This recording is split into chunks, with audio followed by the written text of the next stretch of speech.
Hola guys, aujourd'hui on parle de l'ayahuasca parce que je vais faire un trip d'ayahuasca très bientôt et ça fait vraiment longtemps que j'ai cet appel-là.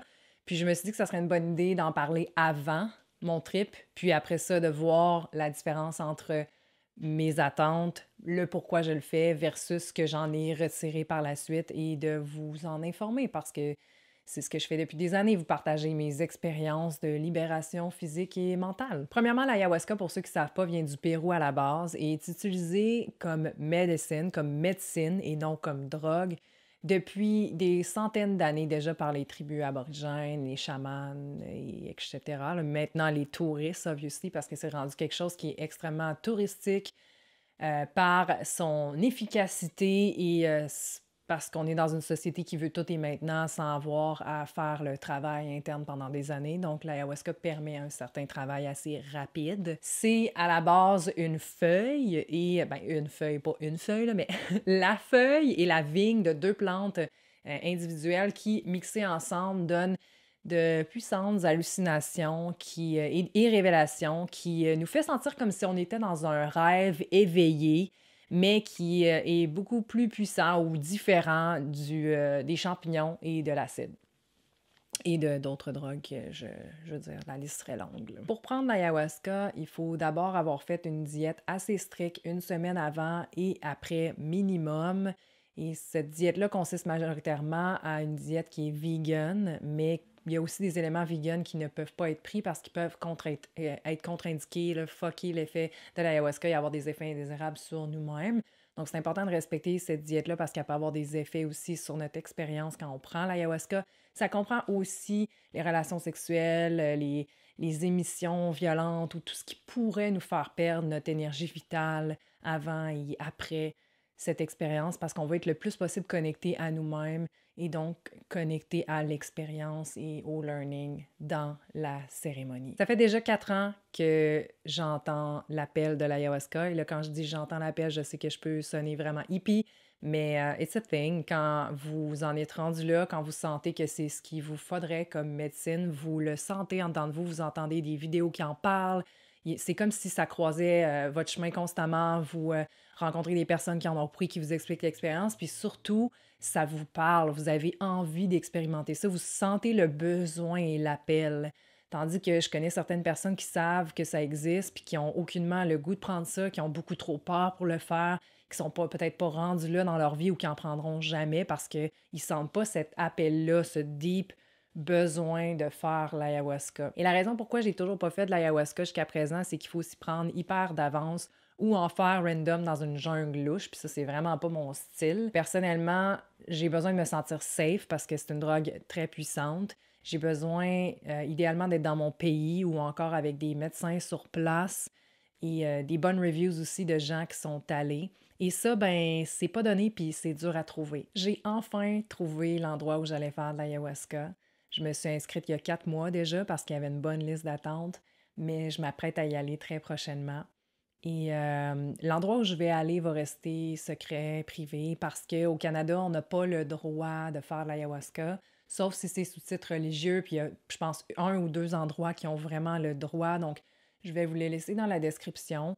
Puis moi, perso, je suis pas religieuse du tout, ça me rend mal, j'aime pas ça être dans des églises, c'est vraiment comme pas ma vibe, fait que je voulais pas prendre cette route-là. Et si vous êtes comme moi, j'ai aussi deux endroits à vous recommander qui ont d'extrêmement belles reviews. C'est plus des resorts, donc là, tout est inclus, la bouffe, le yoga, les massages, etc. C'est juste malade.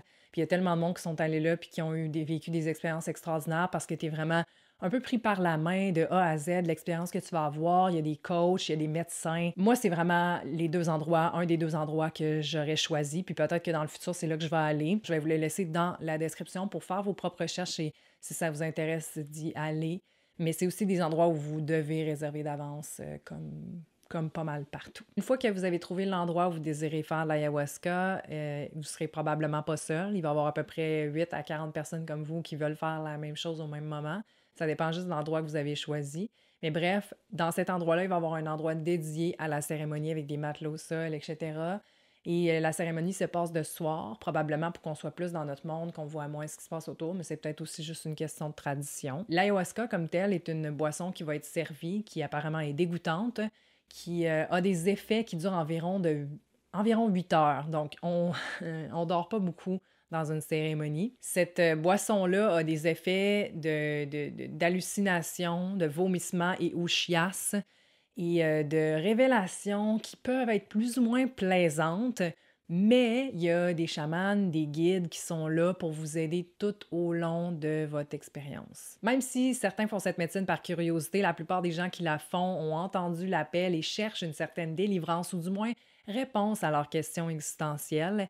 Et outre l'aspect mental, comme par exemple la dépression, l'ayahuasca est aussi très connu pour aider les gens qui souffrent de problèmes physiques, de débalancement, de cancer, de maladies ou encore d'addiction aux drogues, alcool, etc. Après certains traumas, petits ou grands, notre cerveau crée des chemins neurologiques pour nous permettre de faire le même chemin en cas de situation similaire qui pourrait se présenter.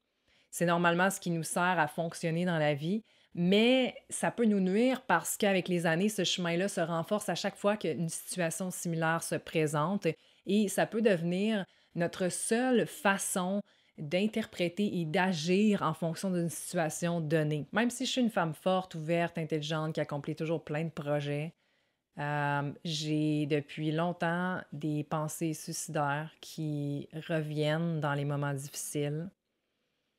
J'en parle pas souvent, je préfère utiliser mon expérience, mes moments difficiles, puis de la tourner dans quelque chose de positif et de pratique pour vous et pour moi. Mais c'est des moments de souffrance qui sont assez intenses, qui durent depuis environ 20 ans. Il n'y a pas de raison, il n'y a pas de choses majeures qu'on pourrait s'imaginer que j'aurais eu un genre de méga trauma qui m'aurait mené à ça. Puis j'ai jamais non plus passé à l'action ou essayé de passer à l'action par rapport à ces pensées suicidaires-là. Mais dans les moments plus difficiles, les premières pensées qui me viennent, c'est je veux disparaître, je vois plus aucune raison d'exister, puis j'imagine les façons que je pourrais y arriver. Fait que c'est assez profond, c'est assez dark. Mon but, mes intentions en faisant l'ayahuasca, c'est de découvrir des nouveaux chemins neurologiques, d'arrêter de renforcer le même chemin de « je veux me suicider » à chaque fois qu'il y a quelque chose de difficile, puis de comprendre, dans le fond, d'où viennent mes traumas ou façons d'agir pour m'en libérer et prendre un autre chemin. Même si cette expérience-là a l'air magique, je suis consciente que ça ne va pas nécessairement régler mes problèmes, voire même pas du tout. Et cette expérience-là me stresse énormément. Je suis très sensible aux drogues dans la vie. Je suis sensible à tout, en fait. Je suis vraiment hyper sensible.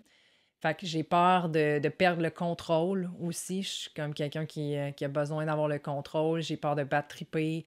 J'ai peur de me faire voler mes organes pendant que je vais être inconsciente de sa drogue. J'ai peur de rester schizophrène pour le restant de mes jours.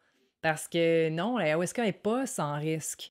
Mais j'ai choisi de faire cette expérience-là parce que, premièrement, j'aime pousser les limites de mon confort, j'aime faire des nouvelles expériences, j'aime faire les choses qui me font peur pour m'en libérer, mais aussi parce que la souffrance que je vis depuis des années est beaucoup plus importante, intense et nuisible que cette expérience peut l'être.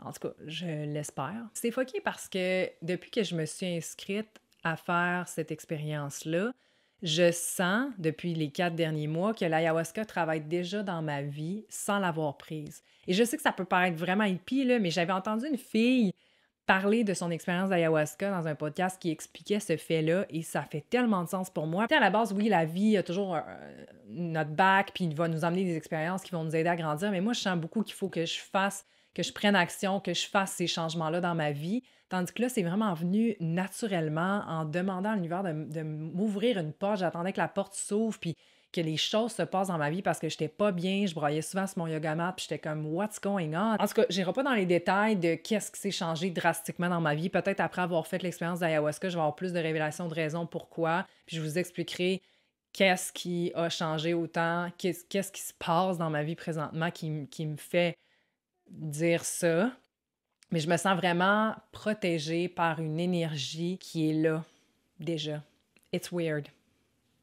Yeah. Mais bref, je compte vous partager mon expérience une fois que je vais avoir fait l'ayahuasca. J'ai 2 cérémonies en un week-end, donc c'est 2 soirées où on dort pratiquement pas, puis qu'on fait de la drogue, ce qui va être vraiment challengeant pour moi déjà à la base, sans compter que l'ayahuasca est super intense. Je vais vous tenir au courant après cette expérience-là de comment j'ai vécu ça, c'était quoi la réalité versus mes attentes, est-ce que ça a changé vraiment quelque chose dans ma vie, etc. J'ai hâte de pouvoir vous en parler, puis peut-être vous éclairer sur certains aspects de l'ayahuasca. Et sinon, j'ai laissé quelques informations, documentaires, retraite à aller, etc. dans la description pour ceux qui s'intéressent. C'était Émilie Brousseau. J'espère que vous avez aimé cette tranche de vie et que peut-être ça l'a éclairé ou encore ouvert quelque chose en vous déjà. Dans tous les cas, j'ai bien hâte de voir où ça va nous mener. On se revoit de l'autre côté. Namaste, guys!